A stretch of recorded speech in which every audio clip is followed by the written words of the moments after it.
कभी आपने गौर किया है कि ऐसा क्यों होता है कि कुछ लोगों की तनख्वाह भी ज़्यादा होती है और उनको कंपनी वीज़े भी फ्री देती है और उनको सहूलतें भी मिलती हैं कंपनी की तरफ से, और कुछ लोगों को ये सारा कुछ नहीं मिलता, उनको वीज़ा भी ख़रीदना पड़ता है, तनख्वाह भी कम होती है और ज़लालत भी होती है।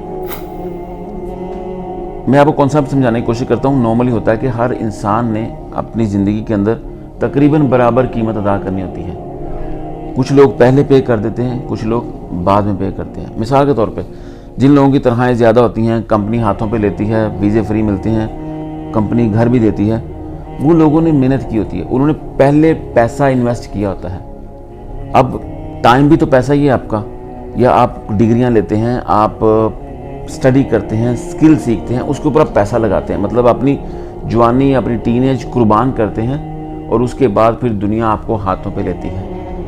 लेकिन जो लोग वो वक्त ज़ाया कर देते हैं, टीनेज का मजाक में लेते हैं, वालिदैन की बातें नहीं सुनते, पढ़ते नहीं हैं, डिग्रीज हासिल नहीं करते, स्किल्स हासिल नहीं करते, बाद में उनको अपनी ज़मीनें, जेवर, घर, बल्कि इज़्ज़त तक बेचकर वीज़े ख़रीदने पड़ते हैं, फिर हल्की सी तनख्वाह पे काम करना पड़ता है, उस पर भी उनको ज़लील होना पड़ता है। तो दोनों तरफ आपने कीमत ज़रूर अदा करनी है, लेकिन आप ऐसा क्यों नहीं करते? आप पहले कीमत अदा कर दें, पढ़ लें, कुछ स्किल सीख लें, उसके बाद दुनिया आपके ऊपर वीज़े निछावर करे, दुनिया आपको अपने घरों में बुलाए, मतलब अपने मुल्कों में बुलाए, आपको सहूलतें दे।